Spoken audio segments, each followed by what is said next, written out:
Hello, everybody, and welcome to this very special evening honoring the 50th anniversary of the Civil Rights Struggle of 1963.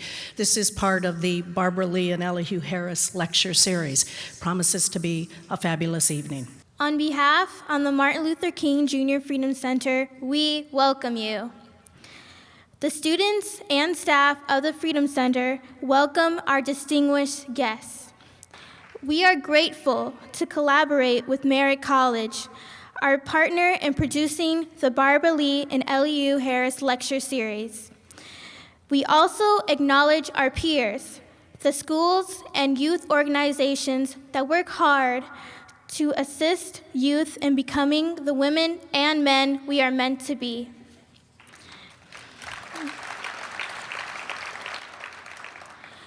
The Freedom Center offers classes based on the words and works of Dr. King and Cesar Chavez. We help students from the 6th grade on to integrate into their own lives, to participate in the community's efforts to solve problems and to organize. We help develop strong warriors who confront racism and the meaninglessness of the addiction to consumerism.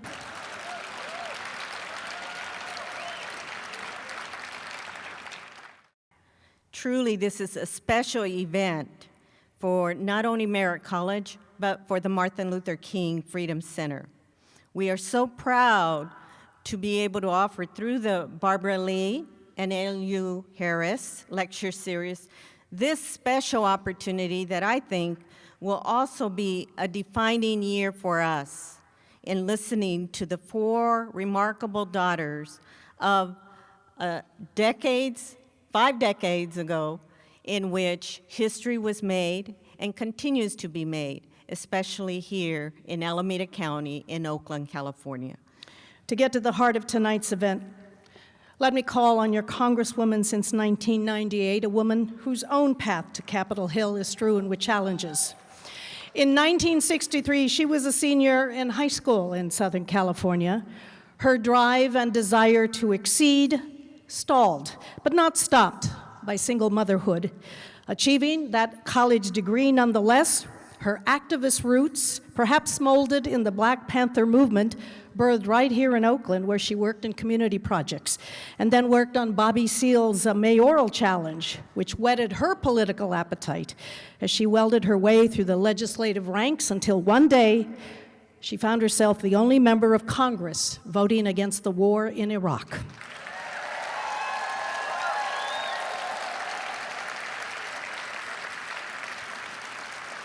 These little footnotes and tidbits, all part of the history that makes up who and what she is and her fight for equality and social justice. Ladies and gentlemen, Congresswoman Barbara Lee.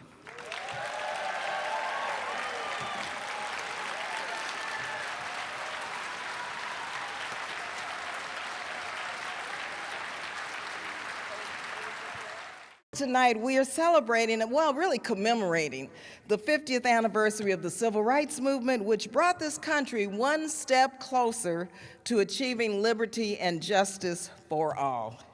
Now, I have the honor and the privilege to have met these 4 great women during the Civil Rights pilgrimages and really wanted them to get to know my district, who I always remind folks that you really are the most enlightened, progressive, and diverse congressional district in the country. And I say that over and over and over again. Yes, you are.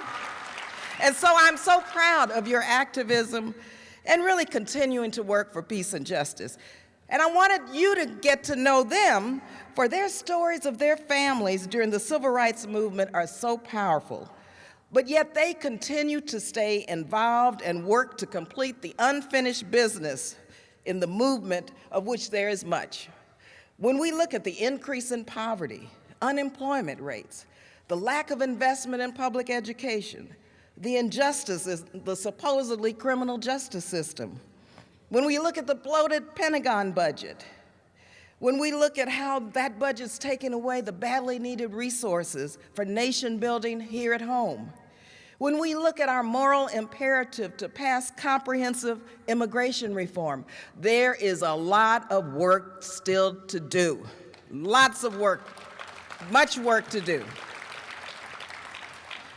And so tonight we will get a glimpse of their historical past and learn what, as the title of one of Dr. King's I think one of his most profound books, it's called Where Do We Go From Here?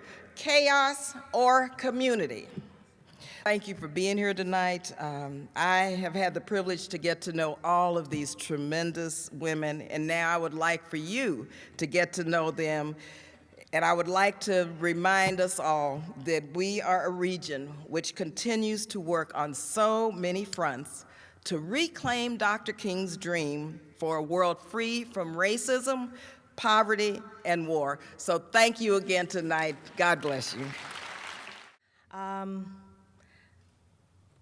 There are some who write history. There are some who make history. There are some who experience history. Martin Luther King said in Birmingham, Alabama, "I don't know how many historians we have in the room tonight, but we are certainly making a marvelous chapter for the historians of the future." Well, all of the women that you will meet this evening were making history, experiencing history, and being a part of writing history. So we don't have long to talk. I think it's more important to do show and tell. Could you please put the images there? We are on the screen. So I just want you all to know that the young ladies that will be coming, their fathers are politicians, were politicians. Well, my dad was just a good old Southern Baptist minister. He was a preacher, and here you can see the people before the church, and you can barely see those teeny-weeny little figures there, but that was Daddy and Uncle Martin standing there. And you see, it was the days of segregation, and I don't have long to talk, but I want you to be able to see the colored signs, colored seating. And then on December 1st, 1955, Rosa Parks was arrested for being seated where she was supposed to be seated. She was following the law. Here you see her mugshot. And so my dad decided that when Rosa was arrested that he needed to organize, and that's exactly what he did. He organized the first mass meeting. He worked at the local NAACP, and Rosa Parks was the secretary there, and he was the second man in charge under E.D. Nixon. And so he said to E.D. Nixon, "Do me a favor, call my friend Martin Luther King and invite him to join," and that's exactly what Uncle Martin did.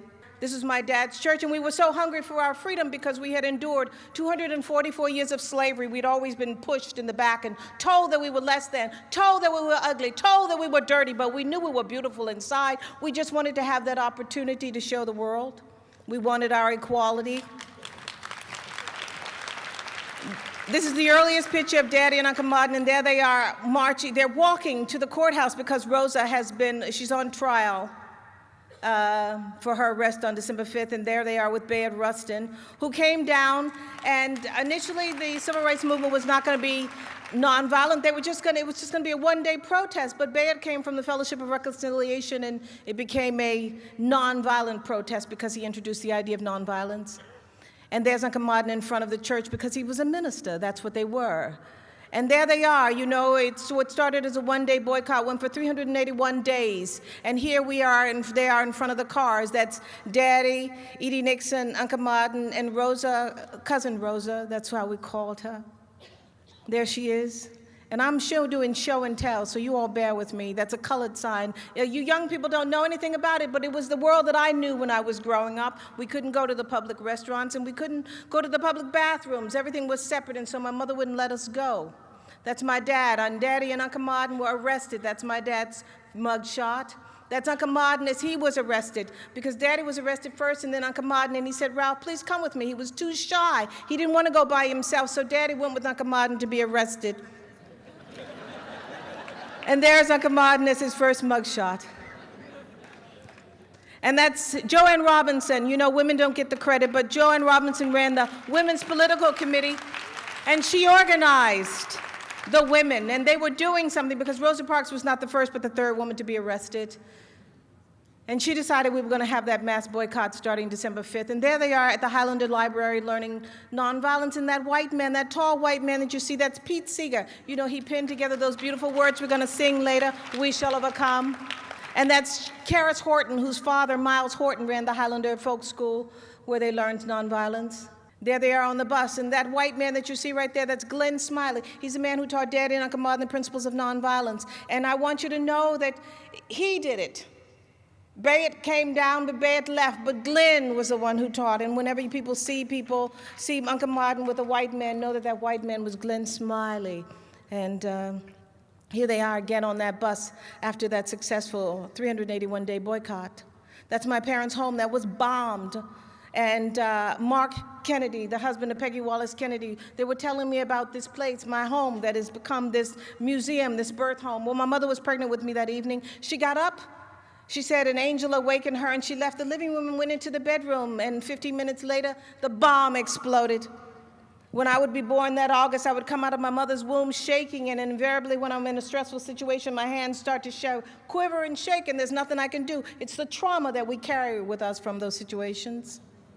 That's the house again. They bombed our homes, they bombed our churches. That night, they bombed 5 places. Our home, my dad's church, First Baptist, they bombed the home of Reverend Robert Gratz, a white minister for being a white minister with a black congregation, Bell Street in Mount Olive. Hatred was rampant. This is just show and tell, and that was the hatred that was trying to stop us. Why were they burning a cross? My God, the cross. It's a symbol of love, and how it turned to a symbol of hate, I do not know. And here you see a black woman being beaten, and there's a purse on the ground. This is Montgomery, Alabama. This was the time that I grew up. This is the world that I knew. You see they're grabbing her by her ankles upside down. These are Freedom Riders, 1961. This is in Anniston, Alabama, when they set the bus on fire. That's my dad that night at the church. These are the people that were sleeping in the church, my dad's church, First Baptist Church. You see them on the pews. They were afraid to go outside because the KKK was going to kill them. And then the National Guard that Bobby Kennedy sent in, there they are. Anyway, that's the press conference they had the following morning in my mother's house, and I was a little girl witnessing that. That's John Lewis, Uncle Martin, Daddy, and James Foreman from CORE, the Congress of Racial Equality. And that's, you can see the patch on John Lewis's head from where he was beaten. And then there were the police who were angry about the buses, the white, the colored, and finally the National Guard, the Freedom Riders, Uncle Martin in our house. And that's me, that little girl sitting on Uncle Martin's lap, and Mother and Aunt Coretta, and me and my sister and Aunt Coretta. And then Uncle Martin and Marty and Yoki. And then the KKK that tried to stop them, and there they are. This is Anniston, Alabama. And there they are getting arrested, and there they are in jail. You know, my dad went to jail 44 times, Uncle Martin went to jail 13 times, and they weren't in there for being drunk or beating their wives. They were in there for demanding liberty and justice for all of us. And after that, Uncle Martin had written the letter from the Birmingham jail, and the young people were all stirred up. They turned the dogs on us. Little children were arrested, demanding freedom. Then they turned the water hoses on us.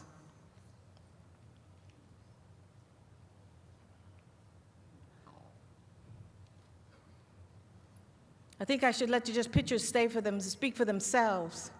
It's better show and tell that kind of way. I don't want anybody to forget what happened here. I don't want anybody to sugarcoat it. It's the reality of the world that I knew growing up. Too many people suffered for us to have our rights for freedom. So that's Daddy and Uncle Martin continue. I'll never forget being a child at the March on Washington, sitting there on the steps as Uncle Martin said, "I have a dream." And when he said, my 4 little children, my sister and I jumped up and down screaming. Yoki wasn't there that day. Marty and Dexter weren't there that day, but I was there with my sister. It was a great moment. And those are the people. And right after that, on September 15th, 5 girls went to the bathroom, not 4. My friend Sarah Collins, who is my partner in a movie that we're writing right now. Sarah was 12 years old. Her sister Addie Mae was 14. Their friend Denise McNair was 11. Carol Robinson and Cynthia Wesley, they all went to the bathroom. It was Children's Day. It was the first time the children were ever going to take over the church. They were all wearing white, and they were in the bathroom. They were primping. Sarah went into the stall. Denise said to Addie Mae, "Will you tie my sash?" As she got ready to tie the sash, they heard an explosion, and in came shards of glass. The girls were killed. Sarah was the only one left standing. She said God left her standing for a reason.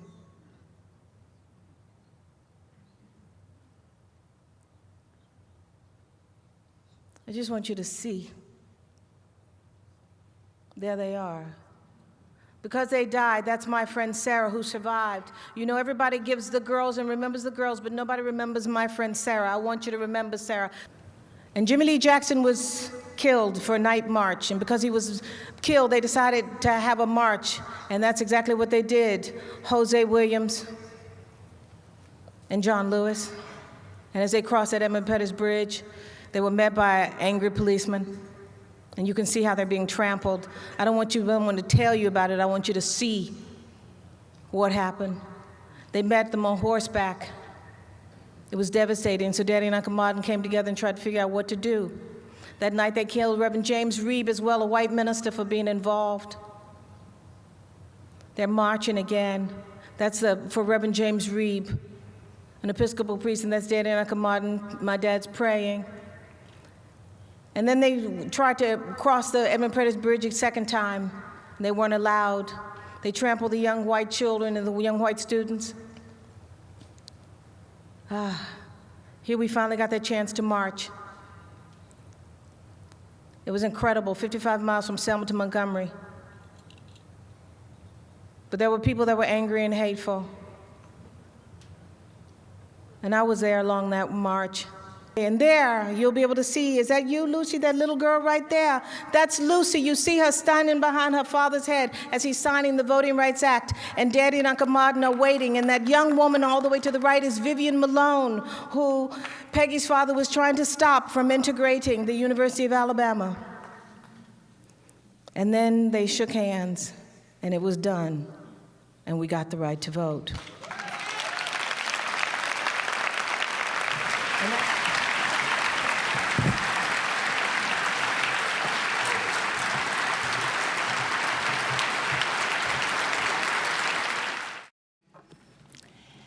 As Lyndon Johnson's daughter, I've had the blessing of being an eyewitness to history on many occasions, but none more precious than holding the hand of my hero, Congressman John Lewis, as we marched with Vice President Biden, members of Congress, and civil rights heroes across the Pettus Bridge in Selma. With tears running down my cheeks and memories flooding my heart, I thank God for the sacrifices of those who had fought and died for freedom, and recommitted myself to continuing the fight for social justice. 41 years ago, my father made his final public address at the first Civil Rights Symposium in the presidential library that bears his name. All who were there will never forget watching a very ill and a very old-looking Lyndon Johnson make his last impassioned plea for civil rights. He was just 64, 2 years younger than I am today. In the middle of his speech, Daddy took a nitroglycerin pill, and I rushed to be near him afterwards. He explained that an angina attack had kept him up all night, and his doctor had admonished him that if he made that speech, he could not guarantee that he'd walk off the stage alive.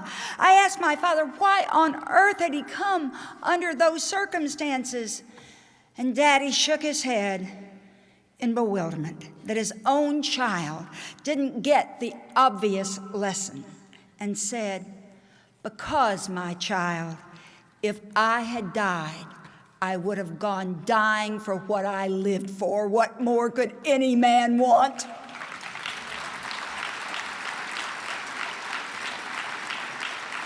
Less than 6 weeks later, Daddy was dead. He had gone dying for what he lived for. My father's civil rights record is very public. The Civil Rights Bill of 1964, ending legal segregation in our public places, restaurants, motels, transportation. The Voting Rights Bill of 1965, ensuring people of every color the right to vote.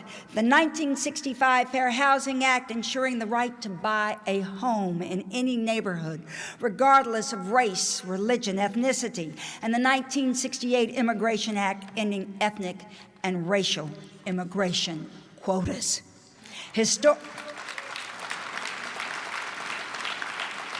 Historians will tell the public story. Tonight, I want to share our family's very personal story. Our civil rights journey was all so very personal. Daddy's first experience with racial discrimination began when he taught in a Mexican school in order to put himself through college. Bored, his students often fought at recess as they were denied any playground equipment by an impoverished and indifferent school district. Desperate to help them, my father spent some of his own limited resources on bats and balls for the kids. He found his payoff in happier children at recess and ones more ready to learn when they returned to the classroom. I'll never forget hearing of this story in a joint session of Congress in 1964. He told the world that never in his fondest dreams did he think he would have the chance to help the sons and daughters of the poor students that he had taught. But ladies and gentlemen, I have that chance now, and I aim to do something about it. And do something we did. As a young girl, I remember driving from Texas to Washington, D.C. with my mother and witnessing our housekeeper, Patsy, being denied entrance to a motel simply because she was black. My mother was incensed and hurt, and we drove on. The great moments of the civil rights are all intertwined in the great moments in our family's life. The Public Accommodation Act was signed on my 17th birthday, and no one will ever receive a more precious birthday present. On the day that the 1965 Voting Rights Act was signed, as Donzaleigh just showed you, I was on daddy duty, which meant I would go with my father to the ceremony. I remember asking my daddy, "Why are we going to the Capitol?" Probably because I saw the White House as taking less time from my busy adolescent schedule. His response was of a disappointed teacher who couldn't understand why his own daughter didn't get the obvious lesson. "Luci Baines, we are going to the Capitol because there are many brave men and women who won't be coming back to this Congress because of the stand they have taken today. And because there are many great men and women who will be coming to the Congress who never could have come except for this Congress's courageous vote, like your own great Congresswoman from this district. We need to thank these heroes in the halls of Congress that they have served so heroically." Standing beside leaders of Congress and members of the civil rights movement, I watched in awe as my father used many pens to sign the great legislation into law and gave them to the heroes of the day. On the way home, I asked Daddy, "With all the great civil rights leaders there, Why on earth did you give the first pen to the Republican leader, Senator Dirksen? I was only called Luci Baines when I was found wanting. And once more, he shook his head and said, Luci Baines, I didn't have to convert one of those great civil rights leaders for this legislation. They were already for it. But without Senator Dirksen's support, those civil rights leaders and I would just have had a bill. Because of Everett Dirksen, we have a law. He deserved the pen, and I wanted the world to know it. I grew up in an area of Washington fondly called Hanukkah Heights because it was a predominantly Jewish neighborhood. We lived there because my father found the restrictive real estate covenants in other areas of Washington, D.C. morally repugnant. One of my closest friends was the first Jew allowed to break the restrictive covenant in the D.C. area of Spring Valley. The Fair Housing Bill made it possible for others to do so everywhere. It was all so very personal. I will always be grateful that a courageous young Texas Congressman, George Herbert Walker Bush, cast his vote for important civil rights legislation. It was a time of bipartisanship for public good that we can all be proud of. That spirit is needed now more than ever. It seems only right to conclude this sentimental family journey with a story my father told me at the end of the Civil Rights Symposium in 1972.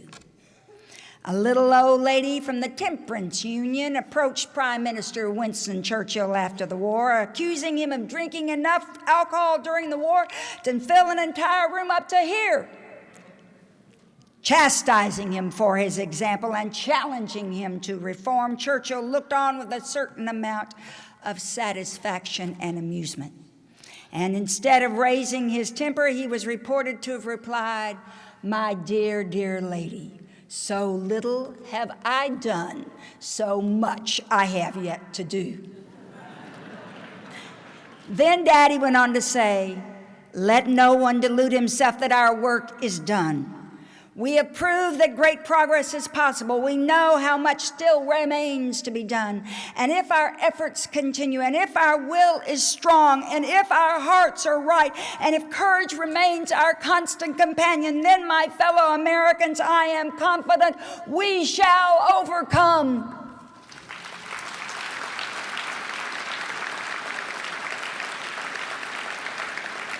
This past summer, the United States Supreme Court struck down the protection of Section 4 of the Voting Rights Act.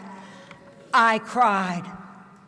I knew states who had passed voter ID laws would make it harder for the poor and the elderly to vote because their access to government-issued IDs is impeded by their circumstances. You don't have a driver's license if you're too poor to have a car, or too old, or too isolated. The record of fraud that these laws were designed to prevent does not exist. And now, I desperately fear neither will the record of our most vulnerable voting, unless, of course, we all come to their aid. Great progress has been made in the last 50 years, but our work is unfinished.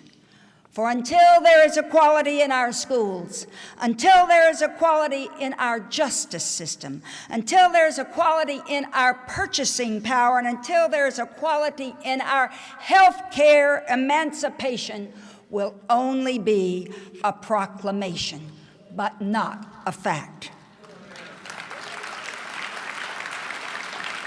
I have 13 grandchildren. I want theirs to be a more just generation. And I believe, as my father did, that with our continued commitment to social justice for all, we shall one day overcome. Thank you.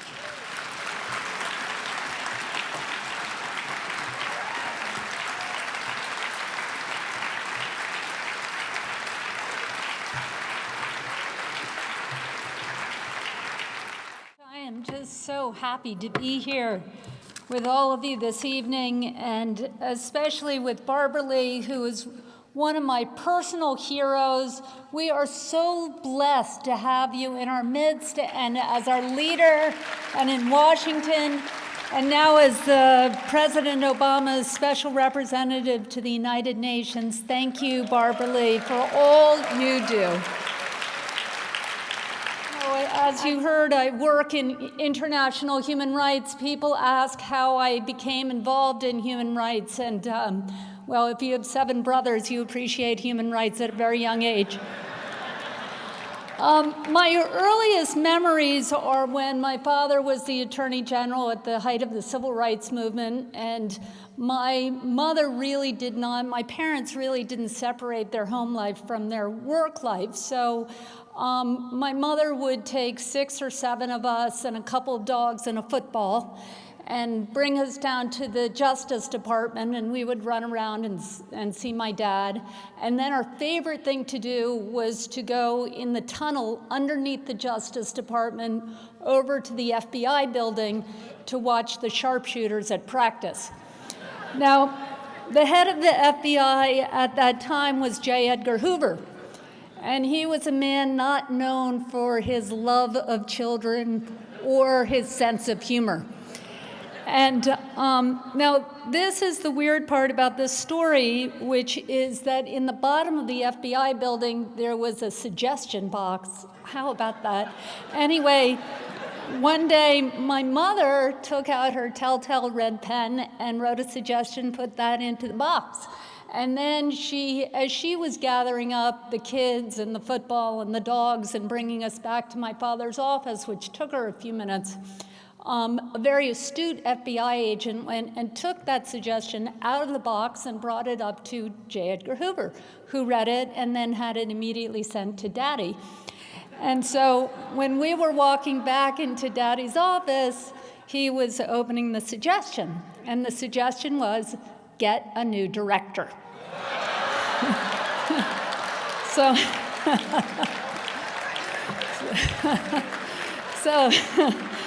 this was an important lesson at a very young age in the importance of speaking truth to power.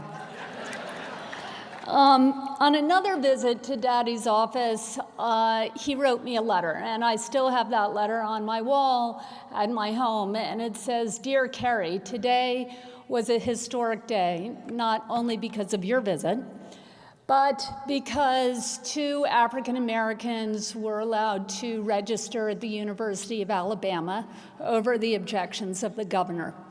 It happened just a few moments ago, and I hope these events are long past by the time you get your pretty little head to college. Love and kisses, Daddy." Well, there are a lot of changes that happened from the time he wrote that letter till the time I got to college, and from then until today. But still, not enough has changed. Our schools are desegregated, but only 10% of the bachelor's degrees earned each year go to Black Americans. Our racist literacy tests have been banned from polling places, but African Americans wait online at polls twice as long as white Americans, an average of 23 minutes to vote compared to 12 minutes for whites. Our on-the-books employment discrimination laws have been struck down, but only 6 Fortune 500 companies have CEOs who are Black. And in the previous census, a Black child in America today is 3 times more likely than a white child to grow up in poverty. These realities are unacceptable. They are an affront to America, but they are also no mystery. In many ways, we've replaced upfront, deliberate discrimination with unspoken structural discrimination. The Voting Rights Act, the crown jewel of the American civil rights movement, is under attack in states from North Carolina to Texas since the Supreme Court gutted the Section 4 formula in June. Florida's Stand Your Ground laws have already been used to excuse the unprovoked slaughter of an African American child once this year. And this week, in one of Detroit's infamously segregated suburbs, an African-American teen, Renisha McBride, knocked on a door for help after her car broke down and was shot in the face and killed by a white homeowner mistaken for an intruder. She was 19 years old, alone in a new neighborhood, and scared. Our prison laws disproportionately target and incarcerate people of color. African Americans are 21% more likely to receive mandatory minimum sentences than white defendants, and 20% more likely to be sentenced to prison. Even the U.S. Sentencing Commission found that Black offenders receive sentences that are 10% longer than white offenders for the same crimes. Today, the statistics for Hispanic Americans and other families of color continue these trends. Each one of these statistics represents a family disrupted, a child raised with less than what we owe the next generation. Today, these structural obstacles to opportunity are just as real as the deliberate obstacles that my father dedicated his career to eliminating so many years ago. Now, when you think about all of these statistics, it's easy to grow cynical and to retreat into our own contained and demanding worlds of family and work and the other problems that confront us. But I'd like to share with you a story that happened to me. When I was 21 years old, I took a summer internship at Amnesty International in Washington, D.C., and I spent that time documenting abuses committed by U.S. immigration officials against refugees from El Salvador. And I was horrified to learn that my country was treating the most destitute with such disdain. But I also learned about refuseniks in Russia and anti-apartheid activists in South Africa and the mothers of the disappeared in El Salvador. And I learned that there was a whole world out there of activists who were trying to create change in their countries. The cause was compelling, the enemy was dangerous and powerful, but I found that I was surrounded by Davids who, with little more than the slingshots of their heart and nerve and sinew to support them, stood up against a world full of Goliaths. And if you look back at the changes that have been made around the world over the last 30 years, it looks like the angels prevailed. So when I started working in 1981, all of Latin America was under right-wing military dictatorships. Today, there's not a right-wing military dictatorship left standing. All of Eastern Europe was under communist leaders. Today, there's not a communist government in Eastern Europe. South Africa was at the height of apartheid. Today, South Africa is at a series of freely elected governments elected by a majority of their people. And women's rights was not on the international agenda. In fact, it wasn't until Hillary Clinton went to China in 1995 and declared women's rights are human rights, which was revolutionary at the time, that women's rights got on the international agenda. And since then, CEDAW, which is the Women's Rights Convention at the United Nations, has been ratified by 183 different countries.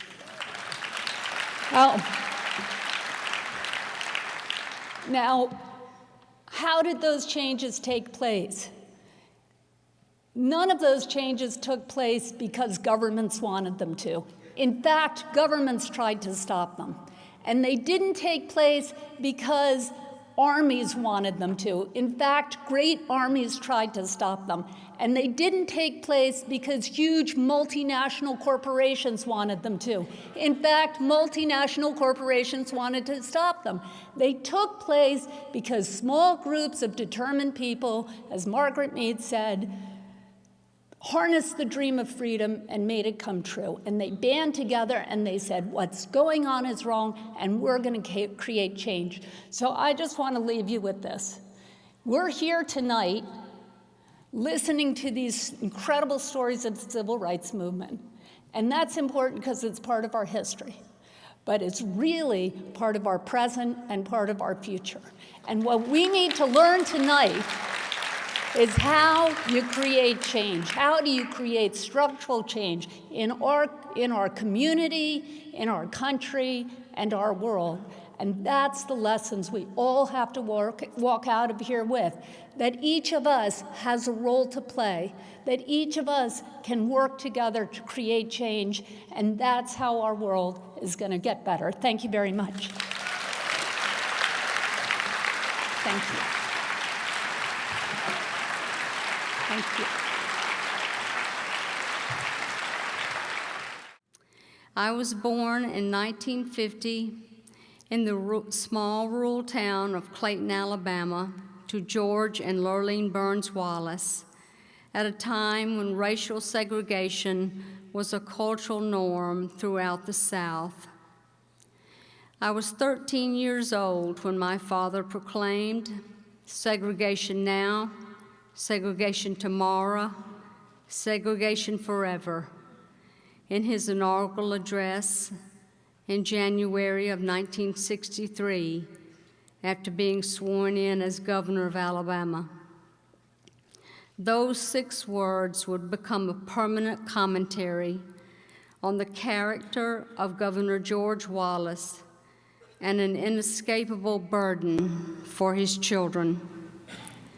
On June 11th, 1963, less than 5 months after he became governor, my father journeyed back to his alma mater, the University of Alabama, to stand in the schoolhouse door to prevent the enrollment of 2 African Americans, James Hood and Vivian Malone.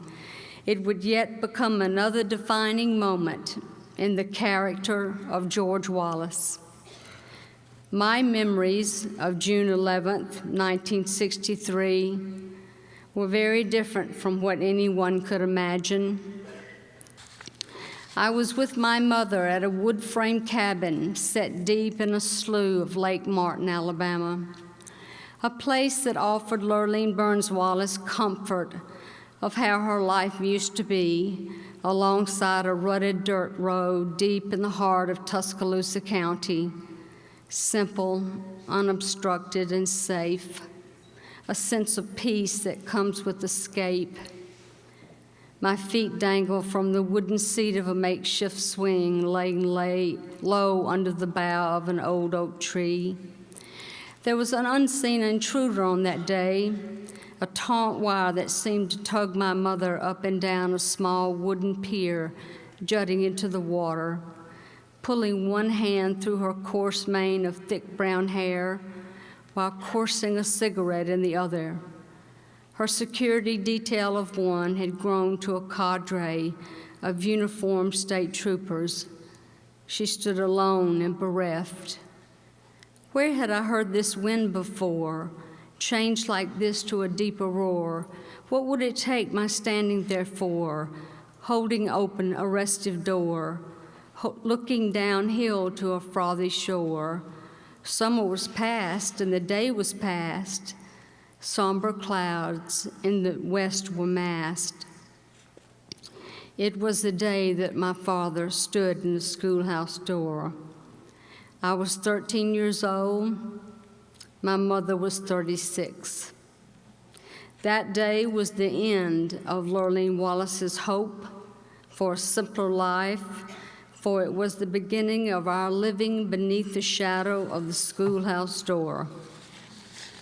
How could my mother have known that in less than 3 years she would become governor of Alabama, the 6th most admired woman in the world, and in less than 5 years she would be dead, known by the world and loved by thousands?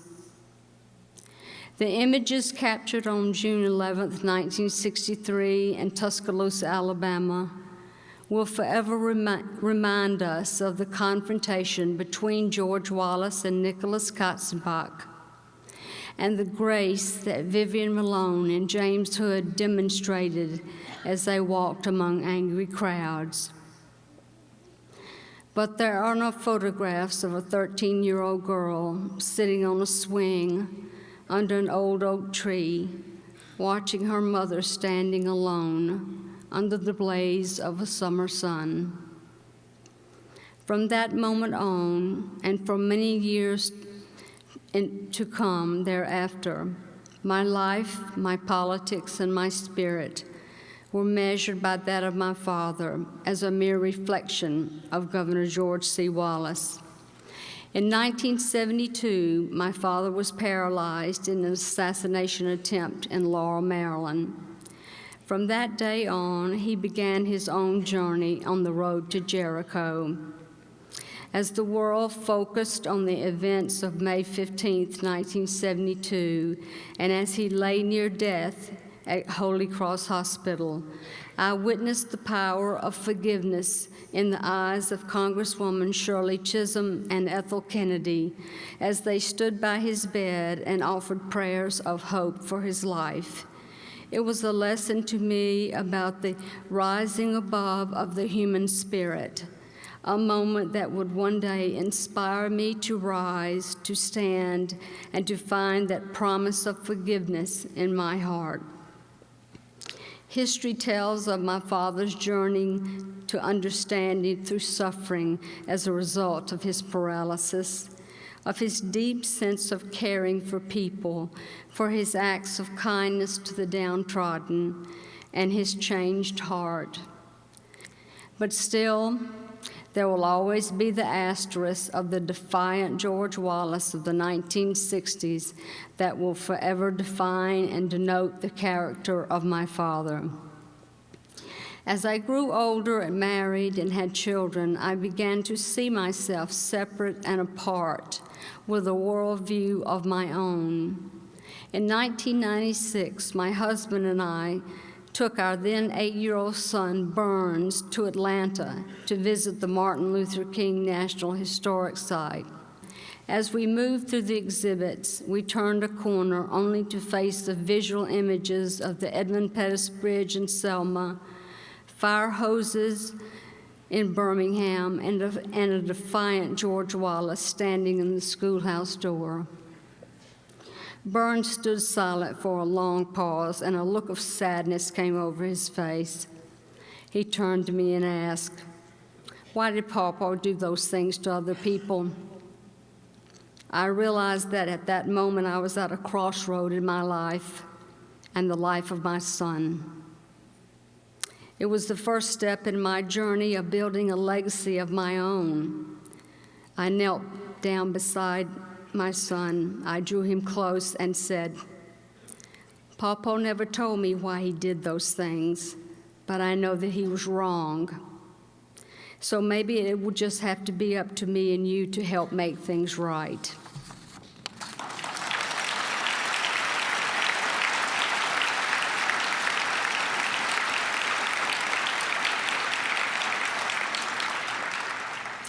Being here with you is yet another stop on my own personal journey to raise the call for justice in our lifetime. Today is yet another day of the fulfillment of the promise that I made to my 2 sons. Today and all the tomorrows to come are opportunities for me to lay yet another stone on a legacy of my own. For most of my life, I lived in the shadow of history. My life was measured by the accomplishments of others. I was the daughter, then wife, of powerful men.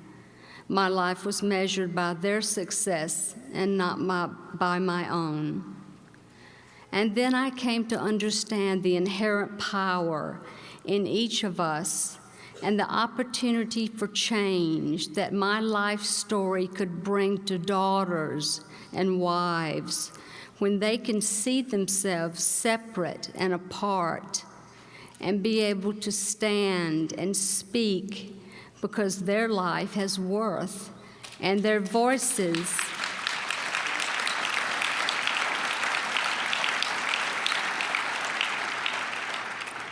and their voices can count for justice, for mercy, and change in their lifetime. Let us be judged each as one. Let us break the shackles of the past. Let us live extraordinary lives, measured not by where we came from, but where we're going. And let us step from the shadows of self-doubt. Each one of us has the power to change first our own lives and then the lives of others. For years I wandered in a life of indifference, always supporting but never leading, always learning but never teaching, always loving others but never loving myself, always believing in others but never in me, always in the crowd but never breaking away, believing that my life would be measured by the accomplishments of others but never by my own. But today I stand before you as myself.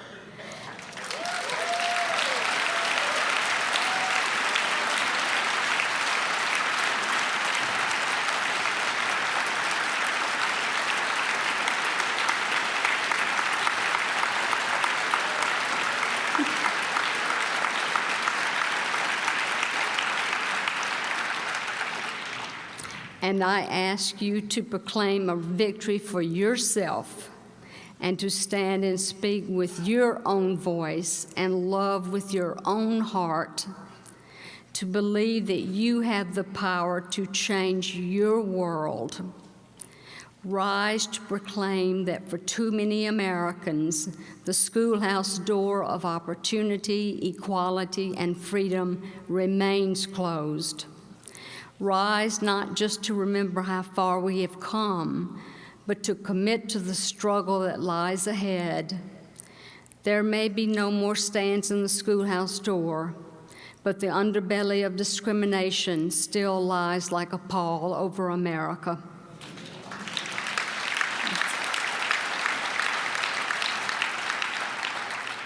Rise to ask each other to stand in a schoolhouse door every day, to encourage a child, to comfort a parent, to speak, to walk, and to pray for justice for all in our country in our lifetime.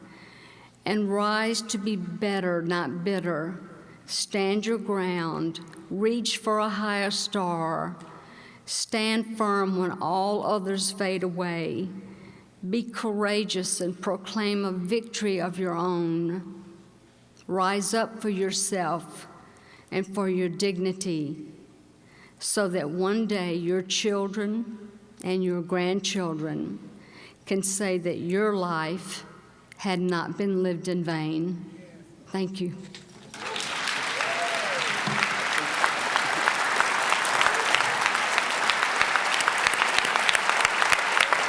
And I'm going to start our little roundtable by starting out on the topic of nonviolence, our nonviolence expert. We were talking with Donzaleigh, and she was saying that as a child, her father taught them nonviolence in all things, even in play. Absolutely. Well, you know, nonviolence was just not rhetoric, it was just a way of life. And so Daddy and Uncle Martin practiced that nonviolence. Not one single time did they ever raise a hand to hit us or to hit our mothers. It was just a way of life. And if we did something wrong, my father would get into the rocking chair, in my grandmother's rocking chair that was in our bedroom, and just rock and start to cry. And he, I guess he was the epitome of what we stereotypically call a Jewish mother, because he worked the guilt thing on us. He'd cry and he said, I worked so hard to make a better world for you, and you disappoint me. And when he would start to cry, we would start to cry, and it's like, oh no, we'll do everything we can to please you, we'll do everything. But I think, Luci, in conversation, I heard more direct conversation between you and your father than I've heard from some of the other panelists here. Did you have a special relationship? Was it because you were the baby? Well, I adored my father, and I think he knew it. And most of us like being adored. But being an eyewitness to some of the historical moments that took place in the White House were very special to me. My Uncle Dick looked over and he said, "Lyndon, I can't, but I'll tell you this for sure, that if you do, our party will lose the South for at least a generation." And my father looked over him and said, "Well, Dick, if that is the price I have to pay, I'll gladly pay it." So yes, the answer to your question is I did have a very special relationship with my father, and being able to be an eyewitness to conversations like that, nothing I deserved, but something I will be eternally grateful for. Thank you. We are very short on time, but there are just some things we have to ask. We've talked about your work on the international scene. You come from a large family, you come from Kennedys, there were many, many stars, and was there a struggle for you to find your place, your cause, as to how you could make an impact in this big picture? Weirdly, no. Like I said, this was important to me. Even when I learned to tie my shoes, I made sure if I put my left one on first, I tied the right one first because I wanted there to be equality. And so this was just, when I got that job at Amnesty, I thought, wow, this is it. This is where I should be. That's the Yes. Peggy. Peggy, I just wanted to ask you, you talked about you're doing this to have your own voice, but really because of your children. And I wonder, what's the conversation like with your children as you go through this transformation? Well, yes, we talked about it, and I told them that, well, first of all, I went and to Selma. We marched over the bridge together with John Lewis, Mark and I and the children. We did that. And that sort of pushed me a little bit. And so I realized then that I did not want the same legacy for them that I was living with. And so I talked with them about that, and I asked them if I came out and with that, public, with what I was going to do, would they be happy with that? And they said yes, they would be really happy with that. Well, I have gotten my wrap-up cue a long time back. I just feel bad ending a historic moment.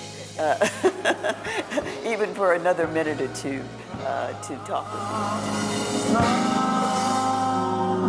you.